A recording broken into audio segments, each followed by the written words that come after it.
Kia ora. Kia ora. Just going through this again, good morning and so great to see you all here. We're going to get on with our program very shortly.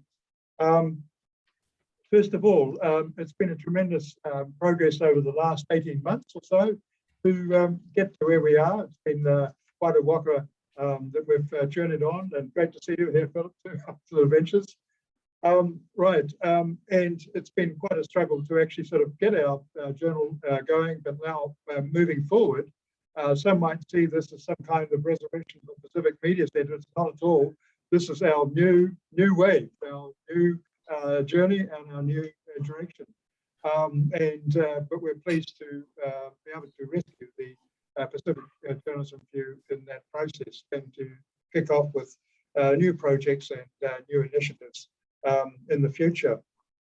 I should say at the beginning that we are all financial members of this incorporated society, so we can vote and say whatever we want to do. One of the first things on the agenda, I'll only be briefly chairing this meeting at the moment, then we'll have elections and so on. But the first thing we need to do is approve our constitution. There was a recommendation from me by email earlier on that we actually make a very minor change to the constitution to insert numbers so that we've got easy navigation with the constitution. Now, what we did with the constitution, that was a template provided by the New Zealand business as a template for incorporated societies, and we modified that and developed it the way that we thought that we could go forward with it. But it is rather difficult trying to locate things, and so the recommendation was that we have numbers. And I attached that with our notes that went around for this meeting yesterday. So the only change there was the actual numbers for the sections, so we can easily refer to those. There was also a recommendation about a membership proposal for a membership fee, but that's largely for next year. So I would propose that we defer discussion around that, unless anybody wants to discuss it at this point, that we're something for the future. But we do need to ratify the changes in the constitution based around those numbers. Would somebody like to move that?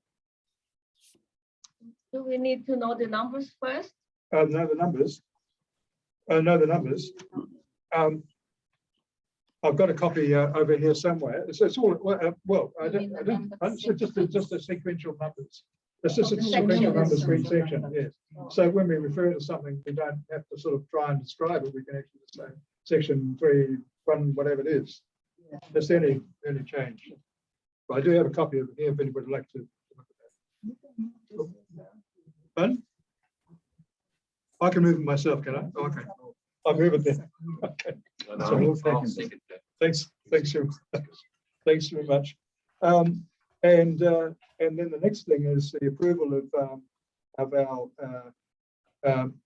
planning meetings minutes from the last meeting prior to this first meeting of the APMN in itself. And would somebody like to approve? There's one thing that we've left undone with the minutes from the last meeting, was that we had to have a signatory, a third signatory for the for our bank account that we're actually setting up for the incorporated society, and sent through proposals that we can actually just amend those minutes. So would you like me to read that out? So it's for the section 8 of those minutes. Discuss bank account change, IRD tax number. We're non-profit 136330179. David explained that prior to APMN's registration, the Pacific Journalism View account that are at the Anderson branch of the Kiwi Bank was held jointly in Phillips and David's names. With the creation of the APMN, David proposed to transfer into an incorporated society bank account, keeping two accounts. One we would hold 1,000 transferred from PGR to the APMN account as a reserve, And then 3.33 signatories are needed. Irene is already listed at the company's registry as the APMN contact, and she should be added to Philip Cass and David Roby. 2 out of the 3 signatures will be needed for business. David is listed in the registry as formally registering APMN. So that was mostly it was the same as the minutes that we had before, but we had to, when we went in to open the bank account, we had to have it specified in our minutes for Irene's name. Now, could I move again that we accept those minutes with that small amendment? Second. Thank you. Thank you. And one thing before we move on from this, any other matters arising from those minutes? I think with regards to GEANS, the Journalism Education Association, the last meeting we had with them, they unanimously agreed to support PJR financially. Do you remember? Yeah. But because they'd lost a lot of members during COVID in the last 3 years, so they're not able to pay the full subscription. So they gave us $1,000 this year, and we thank them for it. But actually, it's last year's money. But yes, was it last year's money? Last year. Oh, yes. I told Helen it was this year. Okay, I'm going to write to her to tell her that was last year's money. But I did ask her about this year's, and she's away. I think she's got COVID, because there was this automatic thing, email from her to say that she's unwell. So she hasn't got back to me about that yet. I've asked her, what's the situation with the support? Because in the last meeting, it was unanimous, but they can't commit the figures. Yeah. So my question is, please get back to us and let us know. Yeah, that's good. So I need to get back to her to say that that $1,000 was in fact last year's money, but it was paid into the account this year. Yes. Is that right? That's right. Yes. Yes. That's All good. right, I'll get back to her on that. Thank you so much. So that was matters arising. Yes. Okay. Look, I will apologise because I think I should have asked us all to introduce ourselves, because most of us know each other in different arenas, but not all of us necessarily. And I also want to acknowledge Nicole. Great to see you there. Sorry about the situation with the family. And get well. Shalendra, Emma, so great to see you too. I haven't seen you for a long time. And we've had apologies from Selwyn, who is ill at the moment, and so couldn't get to the meeting. And Gavin Ellis also sent his apologies. He's about to come here, and something has been called out that he was hoping to catch up with it later on. So thanks to everybody, and thank you so much for so strongly supporting our journey here at this point. And Chris and Wendy, what happened? No, not sure. I think I don't know. Anyway, I think they've sent their apologies, or Chris has. Sorry. Oh. Hi everyone. Yep. Hi, Nicole. I think Wendy was trying to get into the meeting, and Chris was sending his apologies. I'll let them interact with you later. Sure. Okay. Okay, so then the next item that we have on the agenda is the introduction. Sorry, yes. My brain's sort of all over the place at the moment. Yes, so introductions, and if we'd like to maybe start with Irene, thank you. Okay, Yes. throw me under the bus. Hi everyone, I'm Hyria. Think of Maria and go hi. Hyria. My name means charity. So I'm at AUT teaching at the School of Communication Studies. So, lecturing in a whole spate of papers, right? So I've taught on some media papers, largely now public relations. There's some on political campaign and ideologies and things like that. What else do you need to know about me? My research is pretty much intersecting culture, diversity, and media representations. So that's where I'm at the moment. Also looking at conflict resolutions as well. That's an area that I'm interested in. I'll move the baton. Someone else, please. Here you go. You have to come and stand up. You need to They move cannot forward. see me just because of the thing on the screen. No, no. Yeah, you have to move. Kia ora, This is it. Camille, Nik, and Can you see Um, Camille? Oh, you can't see me. Come see. I'm here, Come see I'm me, here. Camille. the spotlight. Here you go. Kia ora, I'm Camille, and I am been with the Pacific Media Center since its inception, and I'm here again. It's very modest.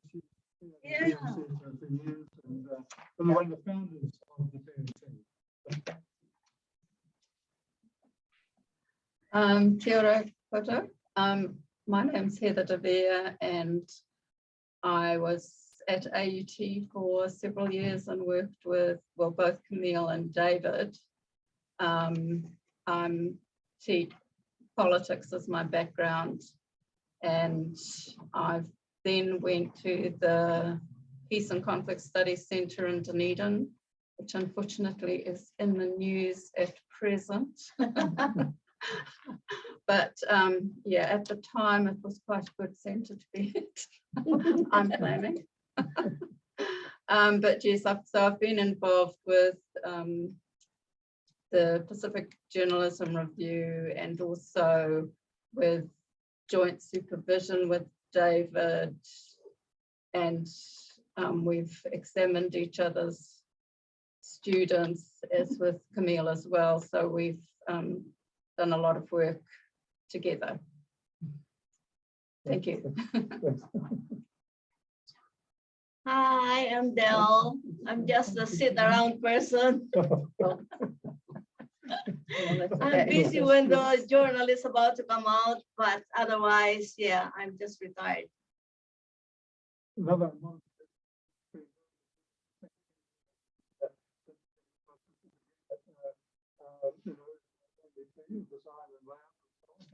Many other things as well. He drives me crazy, and he's he's a slave driver.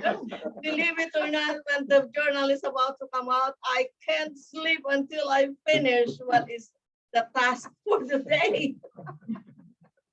I was going to say, we know that just retired doesn't quite describe you and David.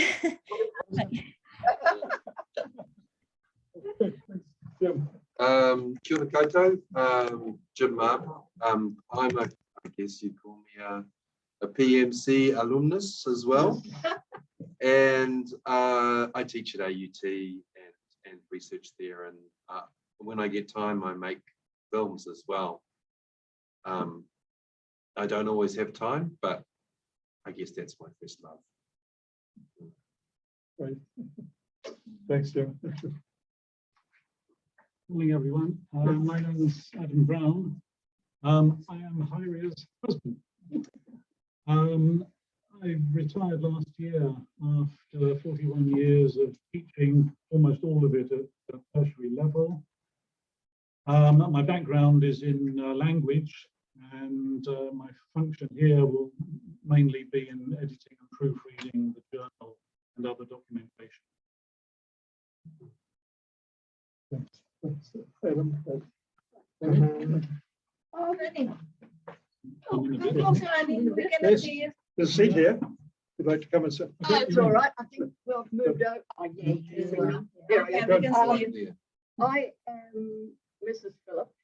Will introduce himself very shortly. There's also hiding off here. Who's also my role in this basically staying, and when he's going through the 50th time he can't see anymore, I do the final.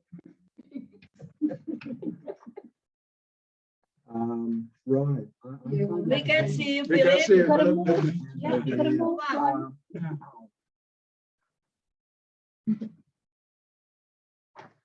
Yes, a lot of what she does is putting up with.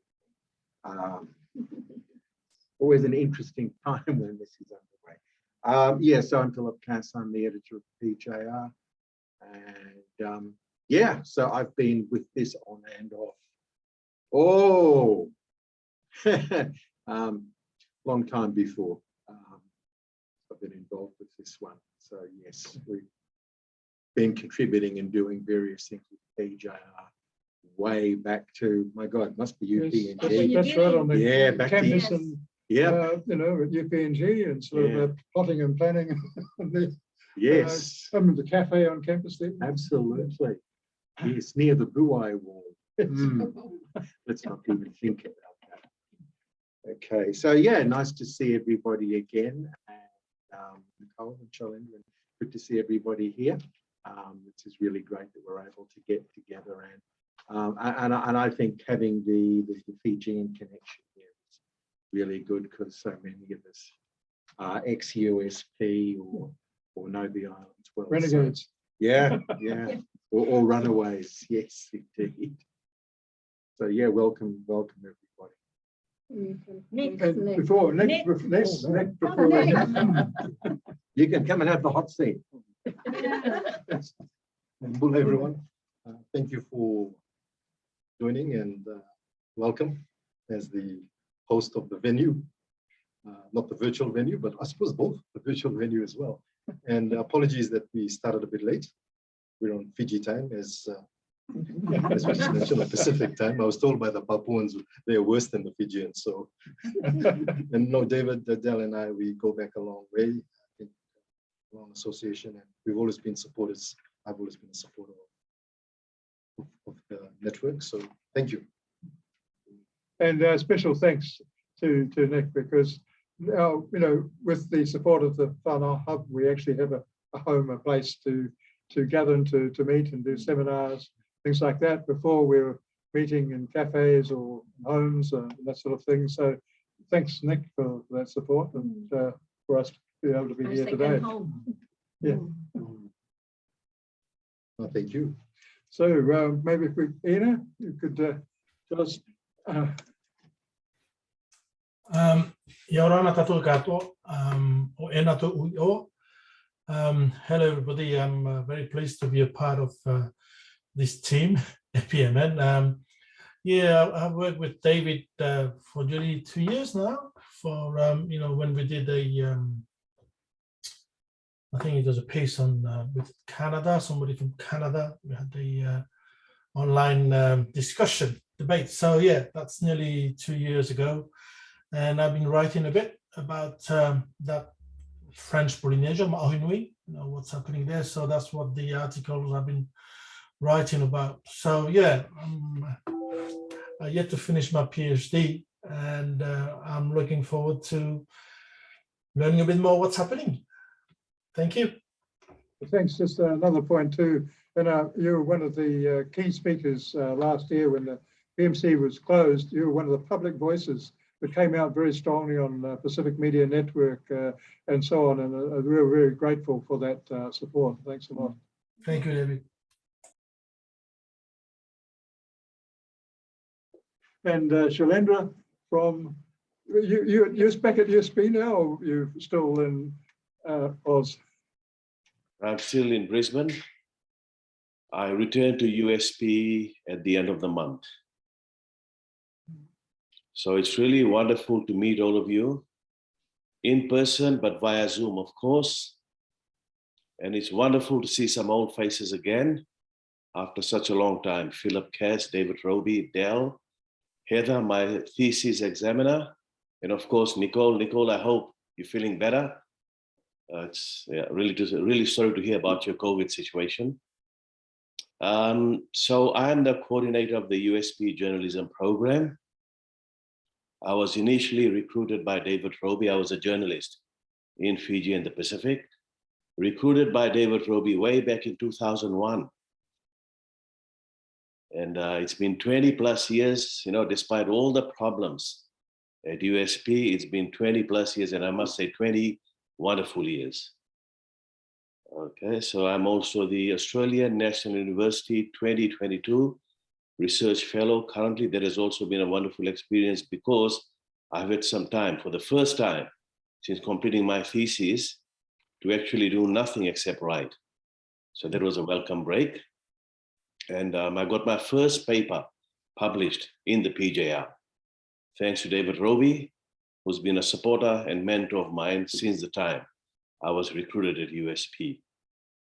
And I look forward to working with this team. Thank you. Great. Thanks so much, Melinda. Nicole? So first, my apologies for the background noise. It's great to kia ora, and thank you for, sorry, just.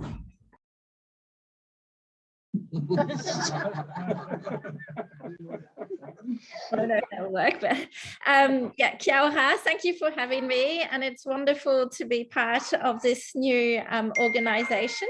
I'm looking forward to collaborating and working with all of you in the future. And my background is in, I'm finishing a PhD in journalism and looking at mining and decolonization in New Caledonia.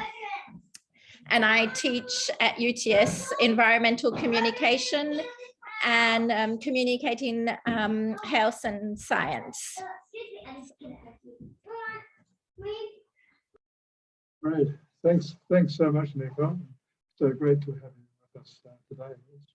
Thank you. I love your background. It's really fantastic. That's Pilioko when I used to live in Vanuatu a long time ago. Great. All right. So That just needs you. Huh? That just needs I'm going you. to say something. I thought I said it.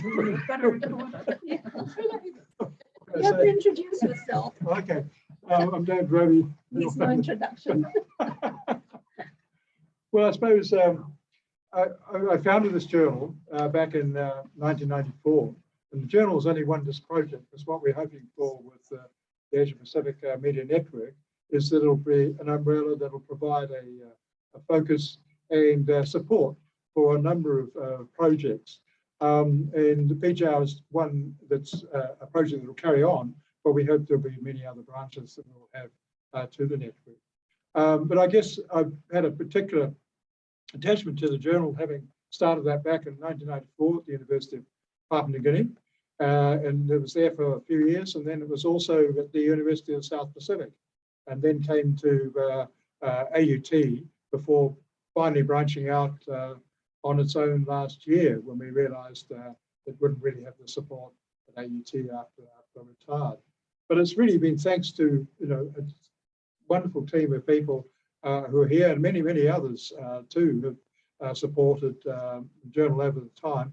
When I moved from journalism, I was a journalist up until I worked for an international news agency, Agence France Presse in Paris, for a number of years. So I always had an interest in international affairs, but I really only developed interest in the Pacific when living in Paris, strangely enough, when I started examining French nuclear policies in the Pacific. And that was when I was really taking an interest in environmental issues and so on as well.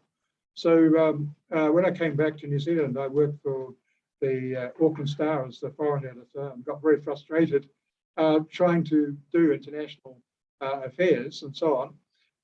So went out on my own as a freelance, but eventually ended up in an academic career in the University of Papua New Guinea, and then really sort of specialised in the Pacific from then on. So I feel really excited with the emergence of this new group, and I think there's a real talented team involved, and I'm quite thrilled about the potential that we've got for the future. So thanks for your support.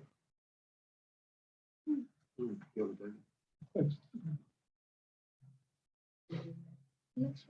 Right, yes. Item 5. Get back Election to of committee. my yes. So I'd like to invite Camille as our supervisor of elections and so on. Not sure what. Yep, so I'm just here to oversee this, and I understand that the nominations were called for in the time according to the Constitution, 14 days prior to the AGM. This AGM, is that right, David? Yes. Okay, and I take it that all people nominated were seconded and have accepted the nomination. Is that Yes. right? Yes. I need it recorded. Is that That's right. understood? That is Right. correct. Who's holding the nominations? I am. So, Who has receipt of the nominations? yes, our secretary. So, Yes, I so have. Kyra Yes. is holding all the I can nominations. verify that they have accepted the nomination. Right, and if under the Constitution. So, are there any other nominees that came in? Any other nominations? No? Just trying to recall this whole thing. No, all right, I get a no. So then I will declare that all those listed here, Chair Heather DeVere, Deputy David Roby, Secretary Treasurer Ira Brockman, for David to carry on the Treasurer's rules for the next year. Editor, Pacific Journalism Review, Philip Cass, and the committee members, Del Abside, Nik Naidu, Chris Nash, and Wendy Bacon, the latter two for the current year, be elected to those positions unopposed. All in favor? Opposed? Abstained? No? I declare them duly elected, and for the chair, Heather DeVere, to take over.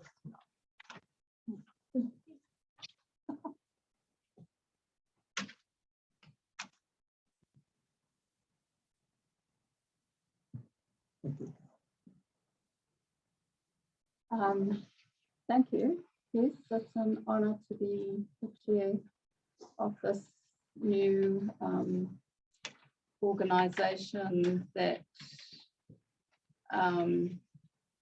has a lot of work already in hand to do with the journal, and that will be looking to take on other projects that come up as we receive them and as we think about them and as they're inspired by things that happen. So thank you, everybody. So we'll just, I think, get on with the meeting.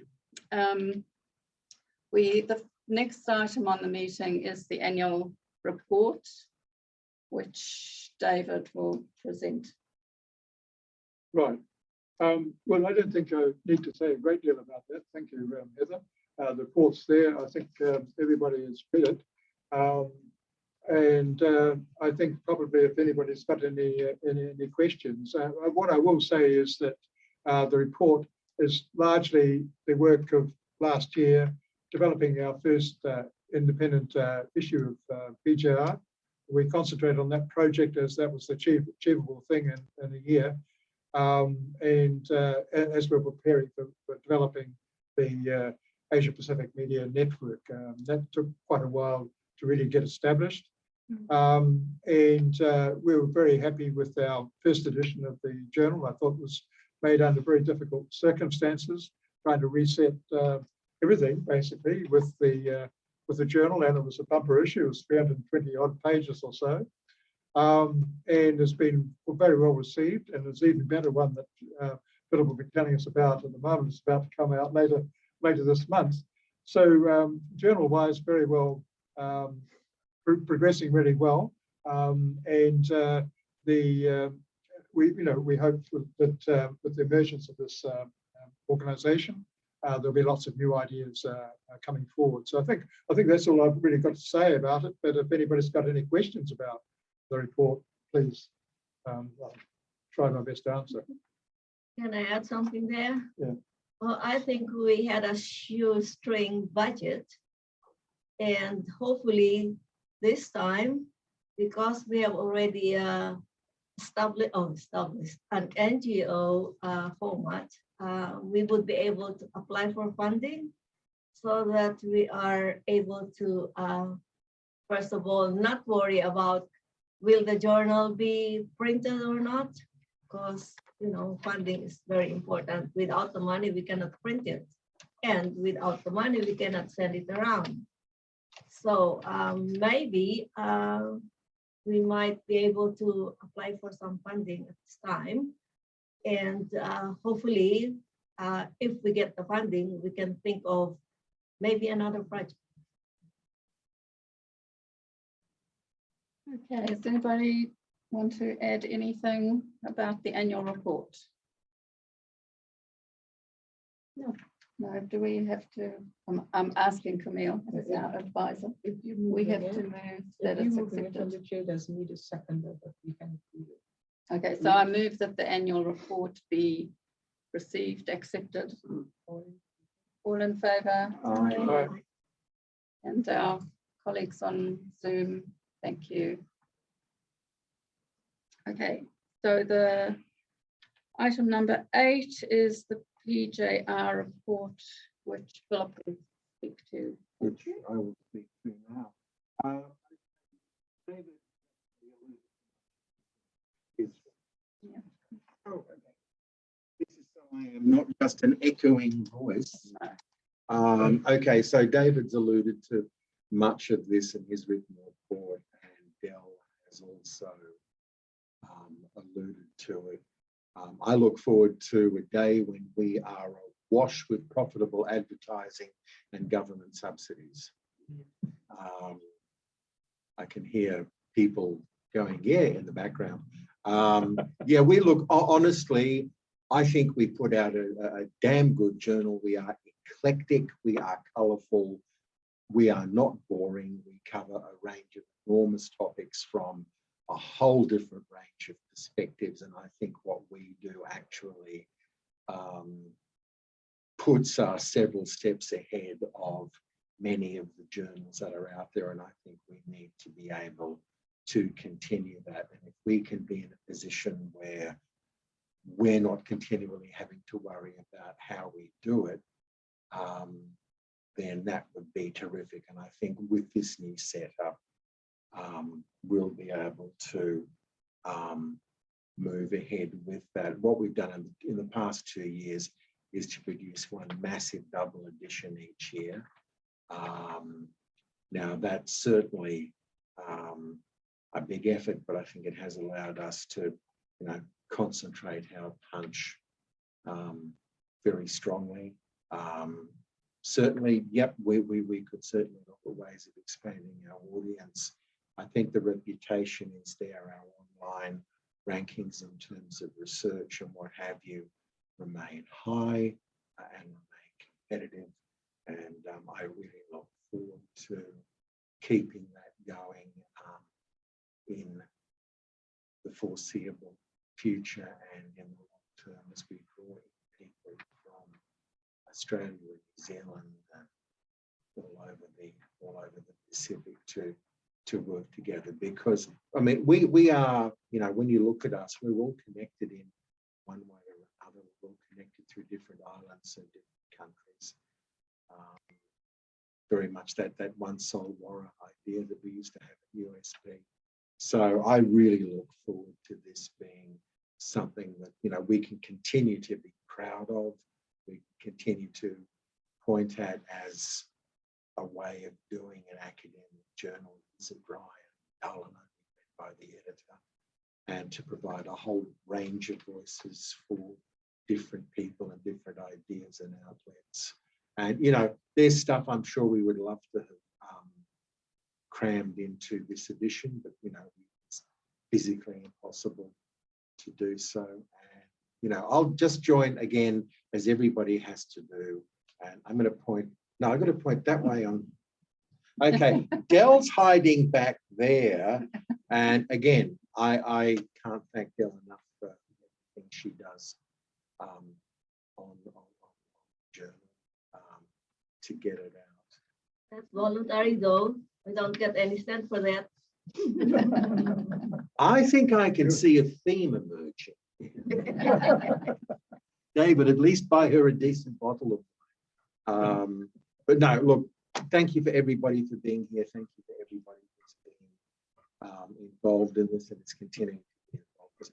I think this is very important. And I think there are other projects, as has been said. If you looked at the last edition, for instance, I was really astonished to see, a UNESCO book on reporting on climate change. It reported on everywhere on the planet except the Pacific. And we're the one place that is going to be most affected, and yet UNESCO couldn't bother looking at us. And there are a number of major reports I've seen recently from international bodies, and it's like, oh, the Pacific, no, that's too hard and far away. And I think there are huge research gaps in writing and a lot of other stuff where we could be jumping in with the team we've got and saying, look, there are issues to be dealt with, reports to be written, and we are the people to do it for you. So I think there are opportunities we can seize from right across the board, both from the independent countries, from La Francophonie, from the American territories.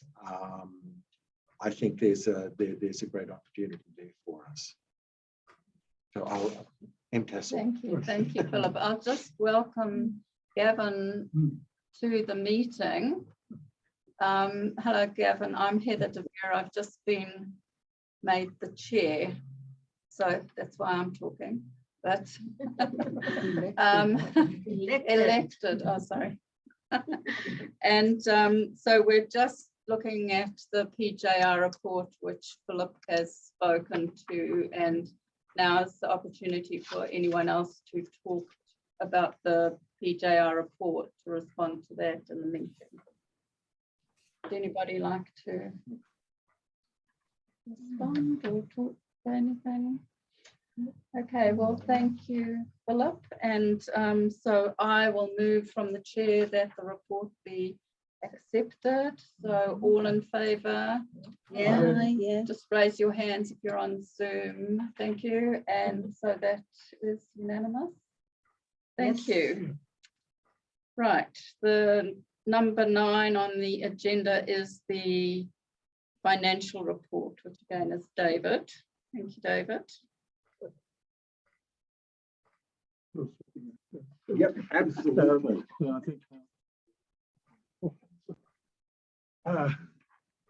Musical chairs again. I'll be rather brief about this report as well, but really just to Del mentioned about the shoestring budget. Many would be amazed at the quality of journal we produce on a fairly tiny budget. We made the transition last year, I think quite well, because we had to go through a process of re-establishing all our networks and so on with the various databases that we work with, and subscribers and subscription agencies and so on. And in the end, we got, the edition was supposed to come out in July, but we did get out in September. And as Philip mentions, we're just about to get the next edition out, and it's got a lot smoother this year. We learned a lot from our progress last year. We're a non-profit NGO, so we have to be very careful about what we do with our funds, of course. You'll notice that we've got a budget that's at the back of the report. Had a look at that. That budget was based around our experience from this last year, but I think I can say that we're looking much better than we are in the budget itself. Things are sort of starting to become established, but we do need to consider how we operate in the future. We've done excellent double edition last year. We've got this double edition coming out later this month, another impressive edition. And we have in the past done a double edition. It was at a time when I was on sabbatical in Iran and various other countries, but mostly we've done 2 editions a year. Now, there's a major question about, can we do 2 editions a year? And the other major question is, how long can we keep a print edition going? The feedback we've had from everybody is that we should keep a print edition going for as long as possible. And but it's a difficult challenge because most libraries are investing in their digital collections and cutting out on the print editions. At the moment, we've maintained our print print edition subscriptions over the last year, but I don't think we can guarantee that in the future. So at some point in the future, we might have to consider going to an online edition only. At the moment, the way we produce it, we produce it for a print edition, and of course, all the PDFs of the individual articles go on to the open access online edition. In contrast to most, I might say, in contrast to most research journals in the world that charge massive subscriptions.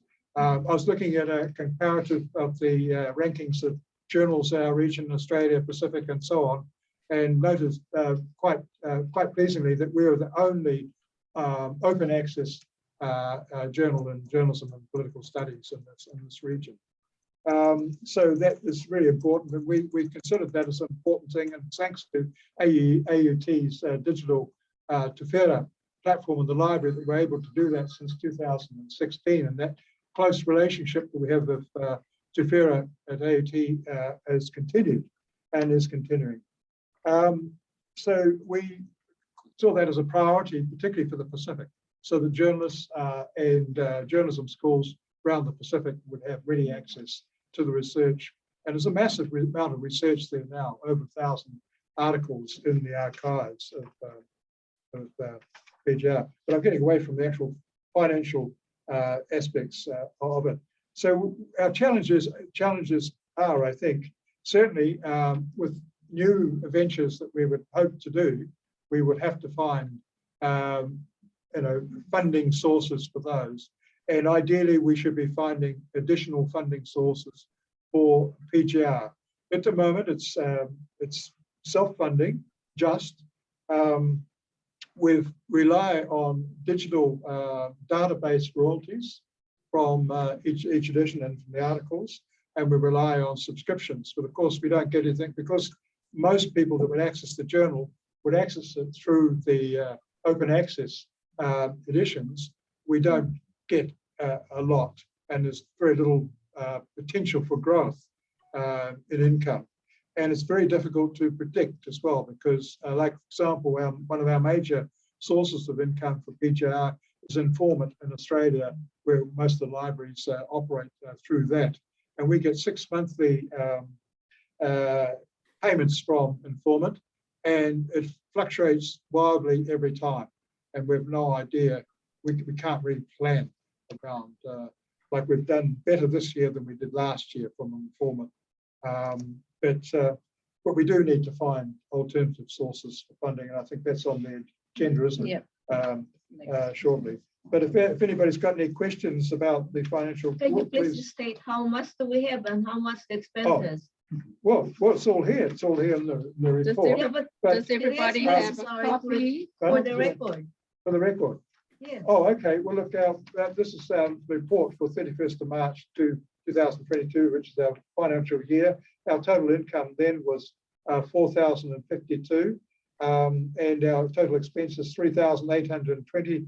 46 left a surplus of $132.44. So that was in March, and so our budget for this coming year was a total income of 3,700. Expected expenses about 3,300, leaving a surplus of 400. But I think that we're at this stage, we seem to be doing better than that budget project. So when we get to March next year, I think we'll be in a better position than we are now. But it still doesn't answer the basic issue if we have to find funding sources, grants or something. The next issue on the agenda is about funding opportunities. Yes. Oh, okay. Oh, thanks a lot, Annie. So Annie's just leaving. Oh, okay. Can I ask a question? Yes, of course. Yeah. Well, not a question really, just a couple of comments. One of which I've already indicated to David. I wonder whether Asia New Zealand is a potential source for a grant. The amount of money we're talking about is small in the scheme of what they deal with. And if you think it's appropriate, perhaps we can approach them. I was a former trustee of Asia New Zealand, and of course it receives government funding, so it would be nicely removed from the state coffers, but nonetheless could be a sustained source of a grant. The other comment I'd make relates to the future of the journal itself. I wonder whether it would be worth exploring having the PJR hosted by the Royal Society Paparangi, which hosts a range of digital digital journals on its website, including the New Zealand Journal of Social Sciences. So they're not all, the sciences as we might perceive them. The Royal Society is much more broadly based than that. It's a possibility, because it is open access, that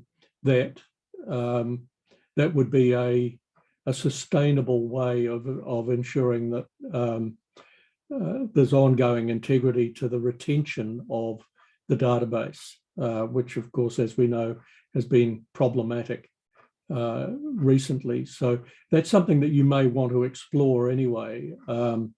They do a good job with their various journals, of course, all peer reviewed, so highly regarded.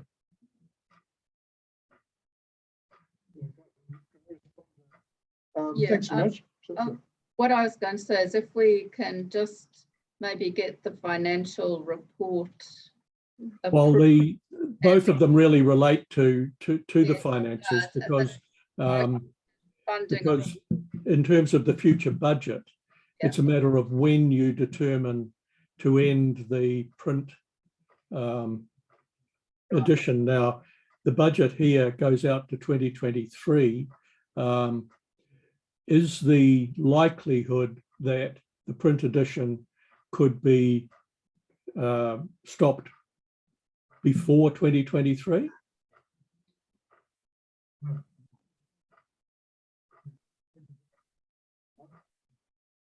Sorry, I can't hear you.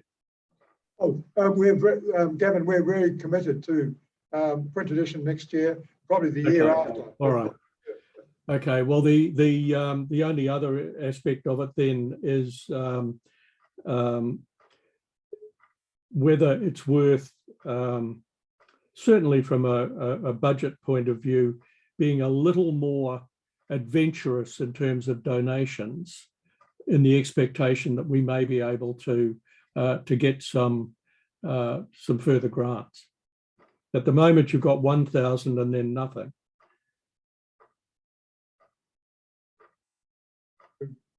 Yes. Yeah. Does anybody want to make any more comments about the financial report?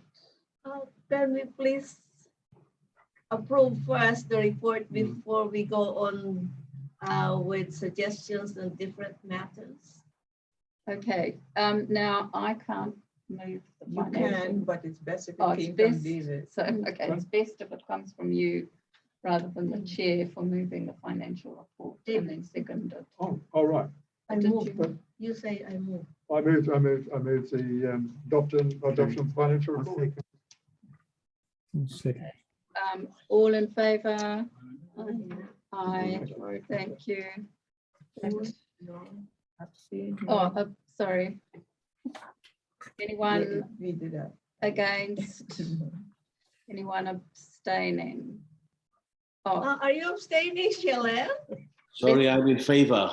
okay, thank you. Poor Okay, timing on my part. the financial report has been accepted. So now we will go on to the item about funding opportunities. And maybe people would like to respond to Gavin's suggestions. Sorry, Camille? I was the most. Okay, Camille would like to respond. But more because I'm supporting Gavin, so I just would like to ask David, you said you are committed to the print edition. Why? What do you mean by you are committed to a print edition this year and next year? What does that mean? Well, that we've planned for it. We're prepared for it. And our commitment really is to keep print edition going for as long as possible. Why is And- is it funded? Why is that? What are the benefits of a print edition? Yeah. Oh, well, I mean, most of the feedback we get is for the print edition to continue. And the work that's actually put into the print edition actually is more or less the same even for an online edition. Because But the cost is different though. the cost, well, we have minimal cost on the online edition because that is actually funded by the Tefera platform at AUT. Yeah. So the people giving you It's just the work feedback on keeping the print edition are those in receipt of the print edition.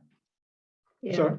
The people giving you feedback on the print edition are those in receipt of the print edition. Yeah, yeah. And But the I would libraries say and so for the on. vast majority of people accessing the PJR would be people accessing it online. Look, we have a very high proportion on the access to print edition as well, in the libraries and so on. But So- I'm just saying, when you said when you committed to it, I thought you were sort of legally bound, but if it's only because people want it, I think, considering the finances, I think we need to reconsider moving to the online one, because really I can't think of any journal that I have submitted to in the last few years that's a print one, only because of ease of access, and nobody makes a trip to the library. But if print editions are being sent to people, it's handy. But if they can access it online, it's so much easier to look at. So I'm just putting that out there. If you're worried about costs, then maybe it's time to reconsider the commitment or the loyalty, or maybe it's just an emotional attachment, time to cut umbilical strings.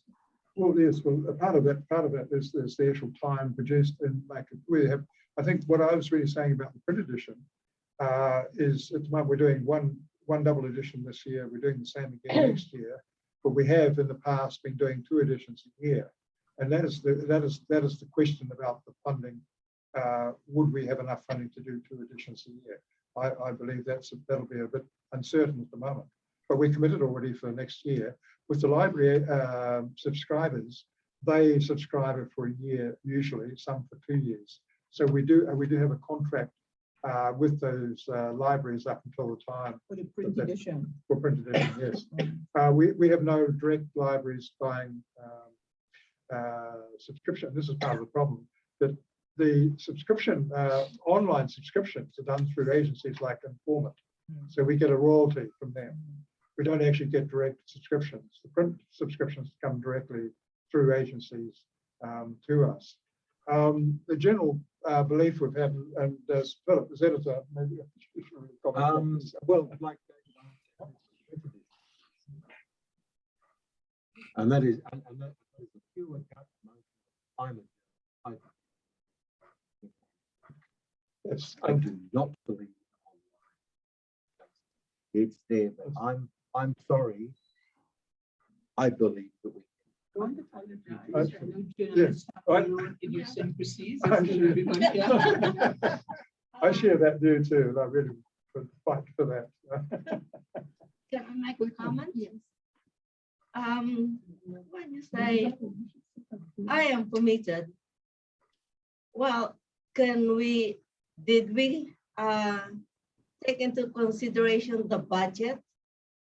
And also, did we take into consideration the efforts and the time and everything else that go with it? Yes, so Dell's very accurate about this, that our budget takes into account the production, but doesn't take into account the actual effort into producing. But in fact, the effort involved in producing print edition And the online edition is very The same. similar. That's Same. like layouts, production, all that. The only thing that we save in the online edition is the actual printing cost. And the mail out. The mail outs, of course, as well. Yes. Does anybody on Zoom want to feed into this discussion?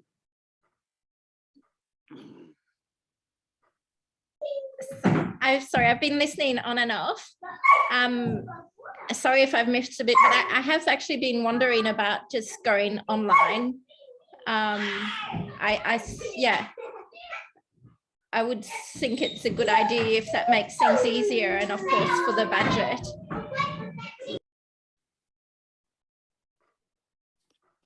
Just clarify that I want to answer Gavin's comment as well, Nik, before. But first of all, the online edition, we've been online since 2016, and we've now, everything is archived back online until 1994 when the journal first began. Everything is there on the Tufera platform, Indigenous platform at AUT. Tufera are very strongly supportive of PGR because they regard PGR as their flagship, one of their in fact, I think it's fair to say their flagship journal. They produce something like about, I think it's now 24 different journals. Many of them are at AUT, but they're increasingly becoming like a national platform for digital journals, particularly New Zealand Aotearoa scholarship. And because PGR was one of the very first, if not, I think it was the first in 2016, they put a lot of effort into the journal as well. Now, also the National Library does a digital archive of PGR completely. And so this is where I'm responding to Gavin about the Royal Society. I certainly would be very interested in looking into that. I don't know whether the journals that are published of the Royal Society get any funding out of it. I don't know what the arrangement is there. We certainly don't get anything from the National Library, but it's great to have the National Library having it in digital format, as well as it's not as user friendly, of course, as the Tufera one at AUT. But I think, like Philip, I have a gut reaction about continuing the print edition for absolutely as long as we can. But to do that, we do need to find additional funding to add to the production costs. Gavin, yes. Just a question. How important is the print edition to our Pacific friends rather than digital? I'm thinking in terms of library repositories and so on. How important is the physical journal in the Pacific area, rather than a digital format? In other words, is one of the reasons for retaining the print edition the fact that it's more accessible to some communities where they may not have the same level of digital connection that we have elsewhere? Well, I think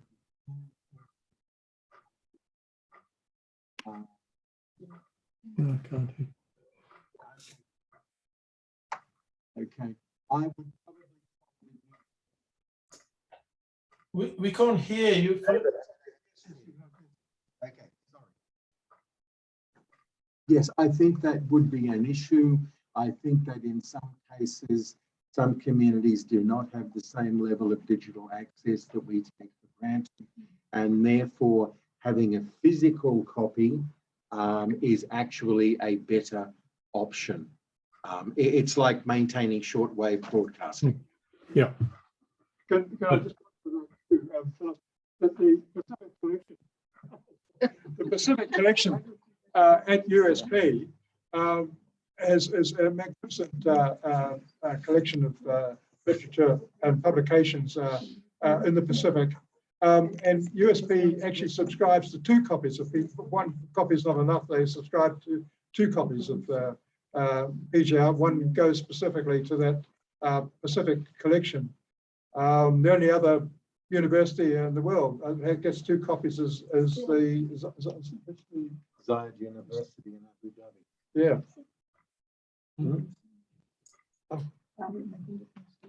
You know? Yes, from what I understood, you can subscribe for a year or 3 years. Is that right, David? So I guess those who are subscribing to have the print would have paid. It's already paid for. Is that what I understood? You know, for a year or 3. So if you want to phase that out, you'll have to do it either this year. So we can't really tell, depending on who pays the subscription of 1 year or 3 years, when we're going to, if we decide, obviously, when we're going to stop having a print copy, preferably in preference to the digital copy. Is that what my understanding is? 1 year and 3 years, is that right? Can I say something? Sorry, I normally don't want to speak in these things, but my understanding from listening to everyone is that there's a commitment to the print edition for many reasons, and there is no commitment not to do it. I don't understand the resistance towards it. I think there's a room for both. And if it's $1,000 or $2,000, I'm going to suggest that I can sponsor it if that's an issue. If the money is the issue, I don't see anything else is the issue. If the money is the issue, I'll pay for it. But let's get it done. And the second thing I'd like to say is that maybe as part of the finance discussion, we should set up a finance committee. I'd like to volunteer my name to raise some funds for the organization. And I'd like to look at a budget of, say, $50,000 within the next 2 years, and so that we aim higher as the conversation's been here, and that way we can reward some of the people who volunteer their time as Koha towards that, including all of you here, because I think it would be unfair to continue on a voluntary basis with no money, because it is a huge commitment. And I think when having published magazines, when you do give Koha to the journalists and to the publishers, it helps the quality of the magazine, and just, I think overall grows the organization. So, and also on the print edition I think it also gives you credibility to raise money. So that's my little 50 cents worth. I need to just rush out and get some pizza. So sorry, you guys who are online, you're going to miss out on that. Thank you, Nick. Such a blessing. Oh, just saying, Nicola's got someone with her, so we'll just say hello. Hello. So thank you. So now that was a suggestion about having a committee, a fundraising committee. So how do we go about that? Does this meeting decide that? Yeah. You move, okay. Somebody moves out, you set up and nominate people to it. Okay, so Philip is moving that we set up a fundraising committee, seconded by Dell. All in favor? I All in think favor on Finance committee. would be far broader. Yes. Yes. Finance committee. Okay, so that, all right, so I will. We'll have to. Committee should be who's the treasurer. They'll have to be part of that. I would have to Who's the treasurer? You, Well, I'm acting. you kind of. Acting treasurer. But yes, I would like to, well, Nick's gone, but I'd like to nominate Nick as the chair of that. He volunteered to be the chair. I did. I have it. Can I just say I have it down that Nick said that he is volunteering to head the finance committee. Yes. It's a subcommittee there, isn't it? Yes, it is a subcommittee. Sorry, right. finance. Yeah, so the Subcommittee. subcommittee titled And finance. so on the subcommittee will also be the treasurer, acting treasurer. Are there And opportunities the to co-op? editor probably should be on that as well. Okay. Is there opportunity to co-op with the subcommittee? Because Yes, I think. Yeah, Good, that's good. right. I mean, That's right. go beyond. Yeah. Yes, yes. So who are the members again? So we've got Nick heading. Nick, Philip, Philip, David. and David. Does anybody else? Anyone on Zoom? Would any of you Would like anyone to like to be part of the be on finance? the Well, finance? I could be part of it. Well, Well, yes. Oh, It's great. that's fine. Okay, so we've got four members members with with the ability to co-opt some members. No, Oh, that's okay. Yeah, Committee yeah. could make that decision, but Okay. that should come under the constitution that Right. subcommittees have. It's a constitution, so you can co-opt before the special. Is that in the constitution? It may be. Yeah. Leave it for now, Heather. Yeah, okay. So so just to reiterate then, we are, Philip who proposed the, yeah, so Philip moved, seconded by Dell. And we've decided on 4 committee members Committee members were Nominated. nominated. So all in favor of the proposal, say aye. Aye, and thank you. Okay, any nays, any abstentions? No. So we have Finance committee. a finance subcommittee. That's a- Now, we're still on funding opportunities. Shall we move on, leave that to the subcommittee? Or does anybody want to add anything about funding opportunities at this point? I would move that okay. You can sit there so you can Yeah. see. Yeah, they like the fun of moving. It's also the It's the microphone. only exercise I get here all day anyway. Okay, I would move that we arrange a time for the finance subcommittee to meet to discuss options that we accept the it's now been accepted that we have a finance committee. I would suggest we move on from that in today's agenda, but that we agree that we will arrange a time for the members of the finance committee to meet to discuss this issue further. I will leave that to No, you don't the need to move that, you just- subcommittee. Yes, and I so move if somebody could You support it. don't need to move Don't need to move? That was Okay. good, just- Yeah. Okay. Oh, damn, I like it. We might have to get you to move that. That's all right. Okay, so on to agenda number 11, other potential projects for APMN. Has anyone got anything that they want to put forward? Well, I'll go back to the ones I mentioned before. I think there are a number of opportunities have flagged themselves up for research on Pacific journalism and reporting issues, as evidenced by the lack of reporting on these issues by a number of publications from UNESCO and other bodies. I don't have those immediately to hand, but I would be happy to circulate to members the 2 documents I'm thinking of as opportunities where we could seek funding and where I think there is an important gap in the knowledge.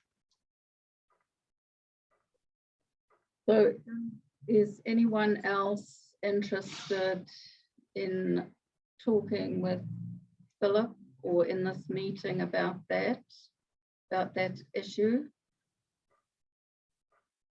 Yes. Okay. Would you like to- You support? Definitely. I think there's a huge potential you know, and it's something I think that the finance committee would also need to look into. Yes. I think it's an amazing niche, because certainly there's this gap, and we are situated to look at it because we are PGR, Yes. you know, and part of this establishment, Asia Pacific Media Network. So yeah, big opportunity there, I think. Yes, sir. Yeah. May I speak, please?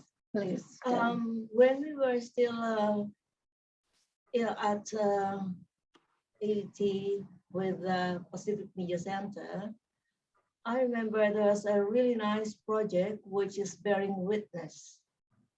And we send students to the Pacific to bear witness to what's happening in climate change, and that is in tie-up with USP.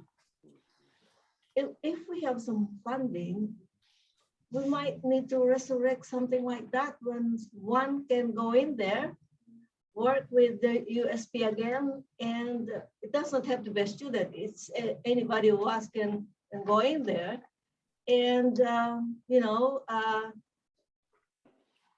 look around and talk to the people down the villages where there's flooding, where there is sinking islands and that sort of thing. I know it's a big project, but if we have a big funding, we might be able to.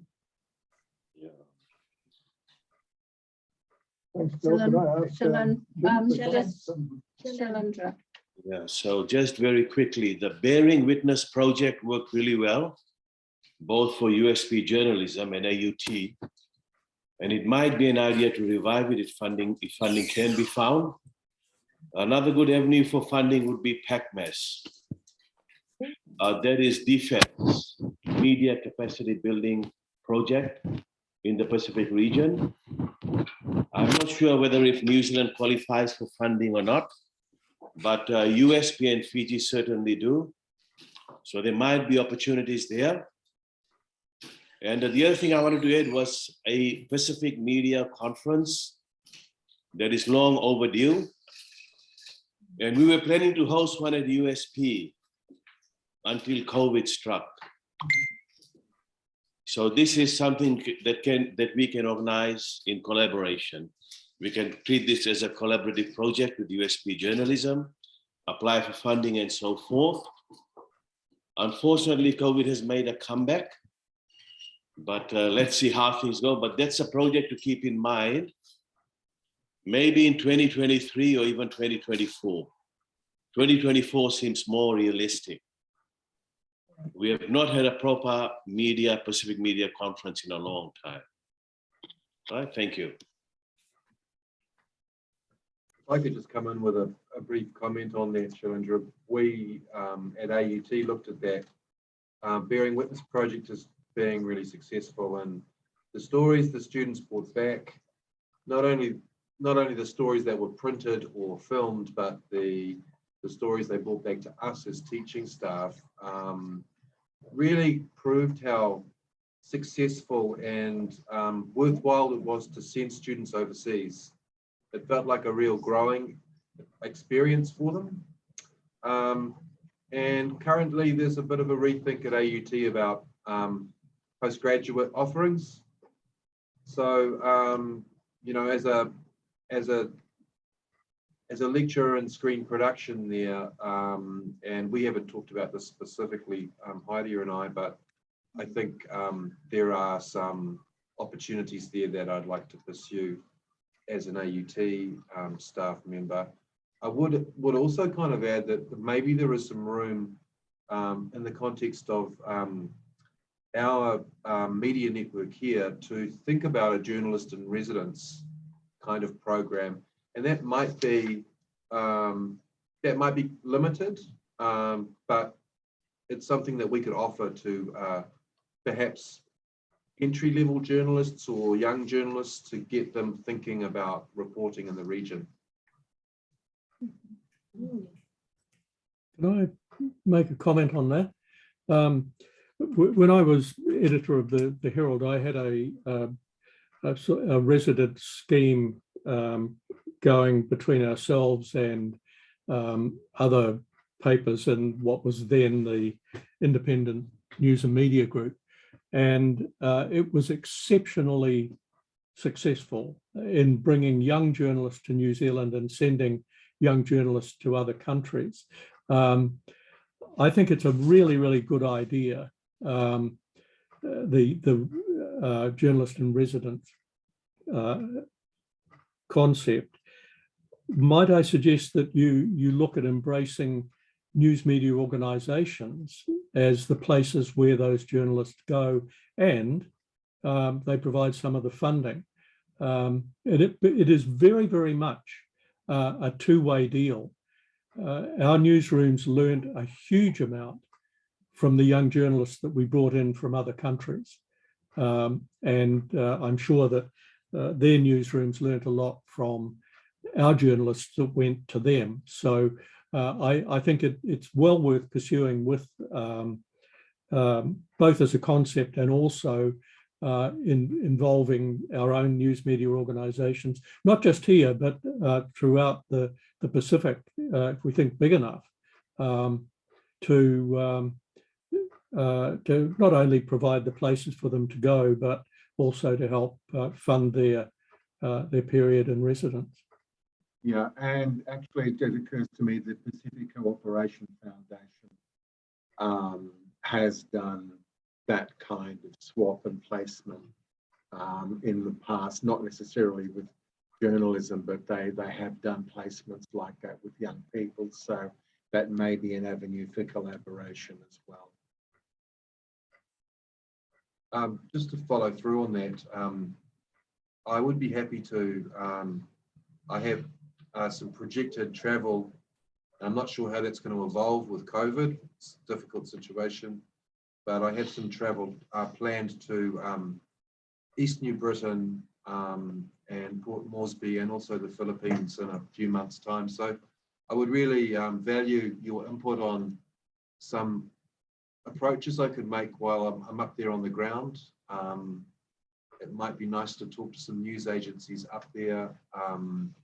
And I know you all have experience, and many of you have experience in PNG and also, of course, in the Philippines as well. So hopefully we can continue this conversation, and I can be there on the ground, and we can also do it from both ends, if you like. Yeah.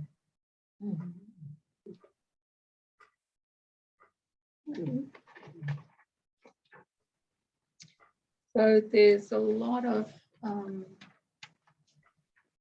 suggestions, and a lot of these go hand in hand with the funding. I mean, some of them you need the project before you get the funding, and others you get the funding or the organisation to do with what they can.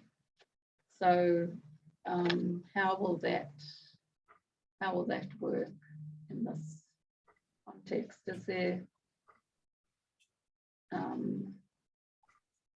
I mean, I guess the thing is we have to be careful with that we don't overreach ourselves, because there's so much to do. There's so many opportunities, and actually the universities have not been doing it, or have been doing bits of it and then abandoning it. So we need to be careful that we don't try and replicate this, but done by well-financed organisations.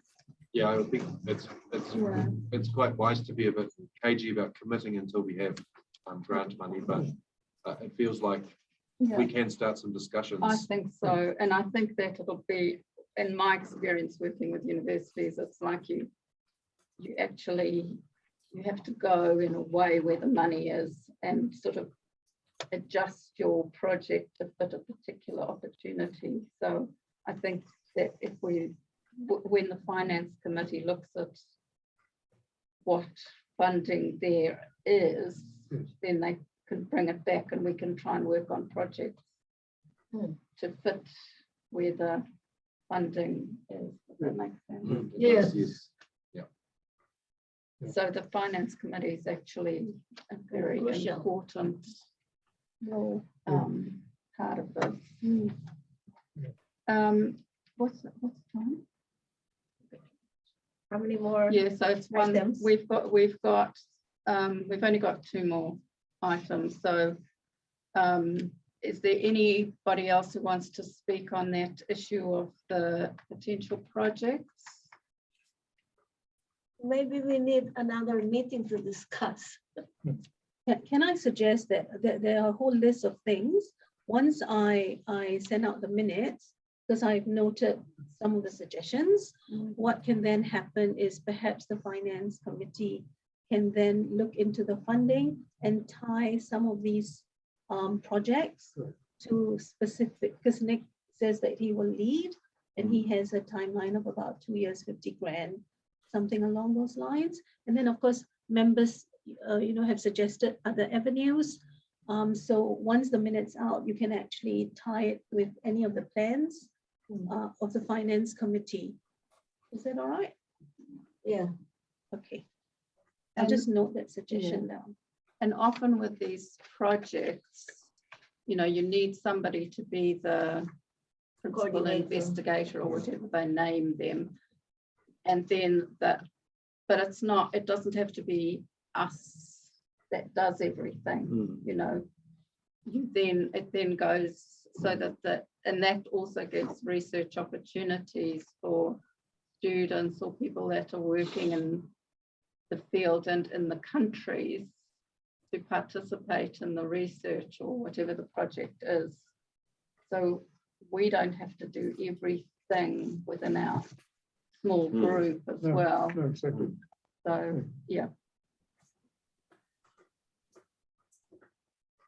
Okay, so do we need anybody looking into that, or we'll leave it with the finance? We'll leave it with, committee I would and suggest then leave it bring with that finance back? committee. Right. Okay, thank you. So item number 12 is actually any other business. Pizza's arrived. Is there anything anybody would like to raise in any other business? I think when the minutes go out and we have a look at it, then maybe it might enlighten some of our ideas that we haven't brought out. And maybe we can just send an email and say, look, I've got this bright idea. Can you include this, or can we discuss it? Because at the moment, sometimes we need to sit down, think about it, read the minutes, and oh yes, I've got this idea, blah, blah, and I haven't brought it out during the meeting, so we can kind of circulate it as well.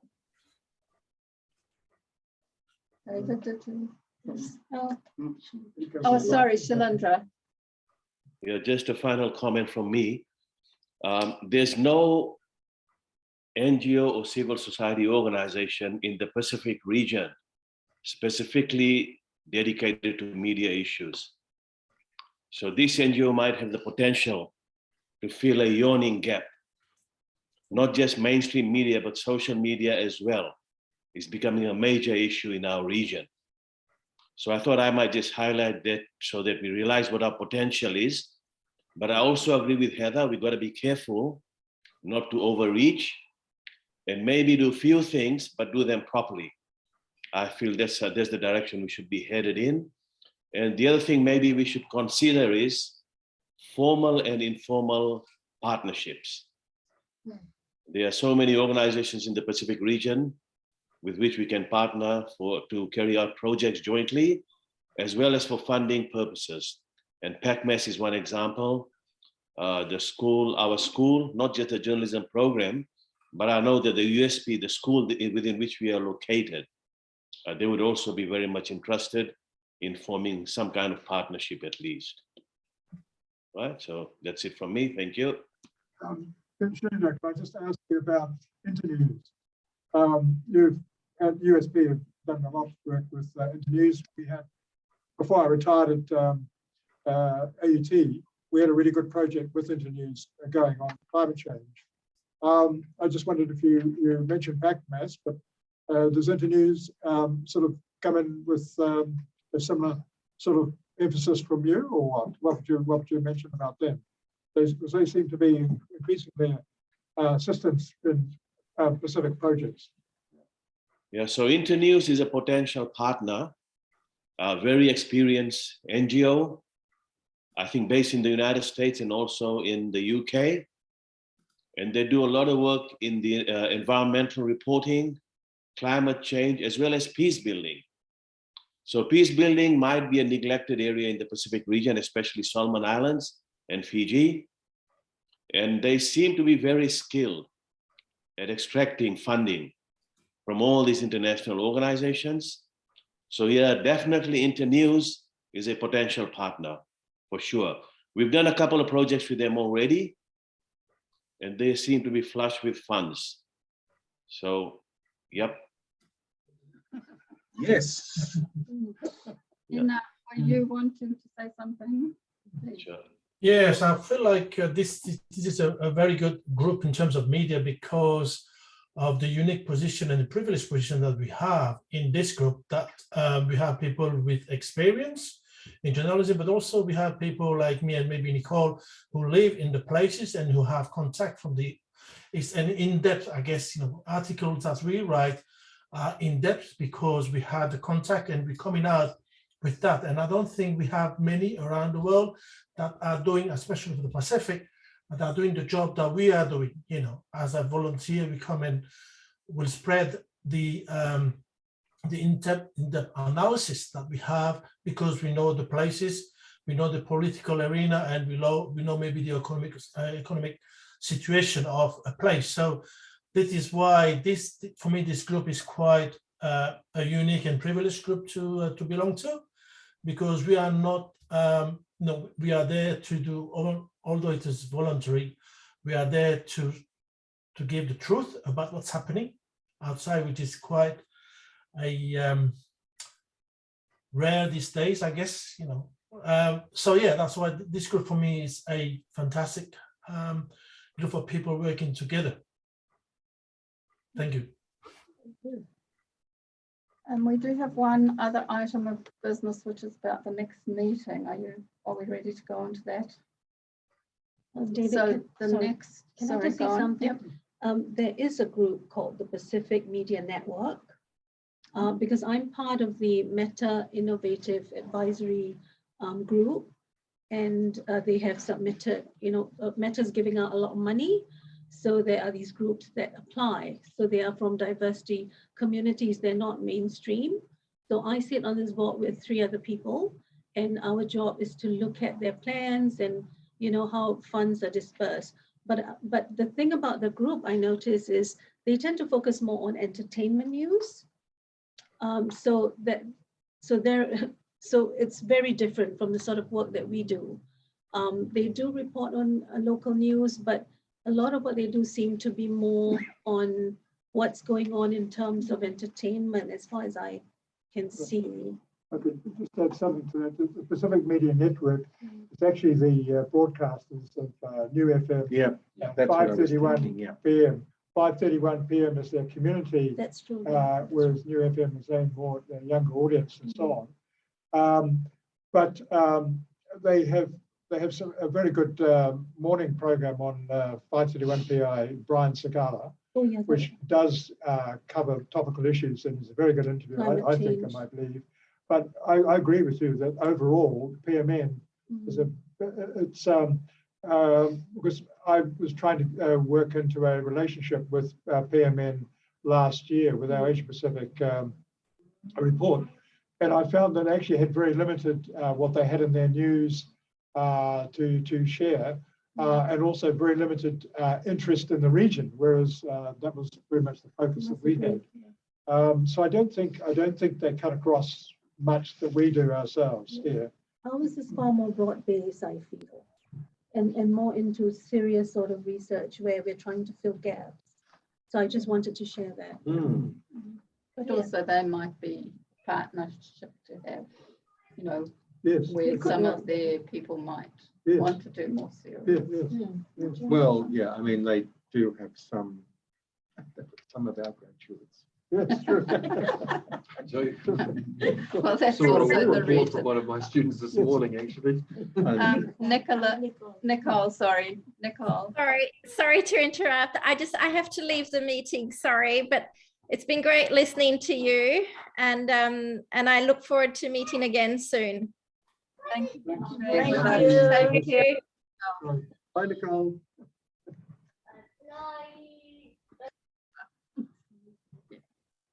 So next meeting, so does that mean the next AGM or the next meeting of? The next AGM presumably will be Well, next next year. AGM will be next year, yes. So we can have a special general meeting at some point. Yeah. So that would be the next meeting that we would want, if we want to follow up. It could maybe be I don't think we possibly can. combined with the finance. Could You're be gonna beard maybe, oh, sorry. there. Yeah. No, so the next meeting would be a special general meeting. And it wouldn't necessarily have to be on the scale of this one. And it could be focused more on maybe the finance committee setting that up or something. We Or could could we maybe flex have on a that? meeting when the finance committee has had an opportunity to look at things for the finance committee to Yes. report Yeah. back to all of us. So we can have a special general meeting in a few months' time. Yes. Yeah. Yeah. So I think if we can just say AGM next year, Finance Committee to meet TBA. Okay.